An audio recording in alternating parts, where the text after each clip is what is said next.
अगर हमें कोई बीमारी होती है तो हम पूजा पाठ से नहीं ठीक होने वाले, हमें डॉक्टर के पास जाना पड़ेगा। महिला को अंधविश्वास से बाहर निकालना है, जो महिलाएं आज तक करती आ रही हैं। मनुवादी सोच से विचारधारा को उनके दिमाग से ख़त्म करना है। आज जो है SC/ST संगठन की महिला प्रकोष्ठ की अध्यक्ष जी मौजूद हैं, रजनी जी। तो आज आपको चुनाव के जरिए जो नियुक्त किया गया है, तो पहले तो बहुत बहुत बधाई आपको। मैं रजनी सूर्यवंशी समिति का बहुत बहुत धन्यवाद करती हूँ, जो उन्होंने मुझे इस लायक समझा और मुझे इतनी बड़ी जिम्मेवारी दी, महिला प्रकोष्ठ का अध्यक्ष बनाया।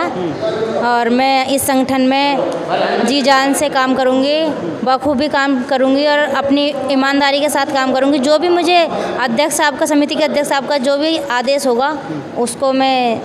अच्छा, संगठन के साथ या समाज के साथ महिलाओं को जोड़ने के लिए क्या क्या कदम आपके आगे होने वाले हैं? संगठन के साथ मुझे यही आदेश मिलेगा, महिलाओं को जोड़ो, क्योंकि मैं महिला हूँ और महिला अध्यक्ष बनी हूँ। तो मेरा फ़र्ज़ है, कर्तव्य है कि मैं महिलाओं को जोड़ूँ, बेटियों को जोड़ूँ और ये समझाऊँ कि हमारा जो अधिकार है और हक है, जो हम इस SC और ST के बीच में हैं, तो ये हमें कैसे अपने सुरक्षित रखने हैं। और ये हमें अपने बाबा साहब के जो नियम है, नियम अनुसार उनके जो संविधान है उसके ऊपर, उसके साथ चलना है, उसको लेके चलना है। और अपने परिवार में, अपने गली मोहल्ले में अपने लोगों को ये समझाना है कि हमारा जो अस्तित्व है सिर्फ संविधान से और बाबा साहब से है। और हमें ये मनुवादी जो व्यवस्था है उसको एक तरफ रखते हुए और अपने जो हमारे संविधान और जो हमें बाबा साहब ने रास्ते दिखाए उस पर चलते हुए काम करना है। तो मनुवाद व्यवस्था को आप जो बोल रहे हैं जिस तरीके से, तो एक सवाल यहाँ पर है कि पाखंडवाद को किस तरह से चुनौती देंगे आप? महिला हैं, महिलाओं को पाखंडवाद से हटाना है या उनको ख़त्म करना, उससे तो कैसे? जो हमारे समाज की और हमारे क्षेत्र की जो महिलाएं इतनी जल्दी नहीं हटने वाली हैं, क्यों? क्योंकि वो बहुत पुराने समय से, बचपन से उन्होंने यही सब देखा है। तो वो धीरे धीरे जब हम उन्हें समझाएंगे, उन्हें हम दिखाएंगे कि जैसे कहते हैं ना, प्रैक्टिकल करके दिखाएंगे, जो उनके सामने हम बताएंगे ये उस टाइम ऐसा हुआ, उस समय ये हुआ, तो तब नहीं ये सब काम हुए। हम अगर हमें कोई बीमारी होती है तो हम पूजा पाठ से नहीं ठीक होने वाले, हमें डॉक्टर के पास जाना पड़ेगा। और वो डॉक्टर कोई भगवान का रूप होता है हकीकत में, लेकिन वो जो डॉक्टर की पढ़ाई करके आए, जो उन्होंने इतने वैज्ञानिक हमारे देश में इतने हैं, जो अगर वो ना होते तो इतनी दवाइयाँ को आविष्कार कहाँ से होता।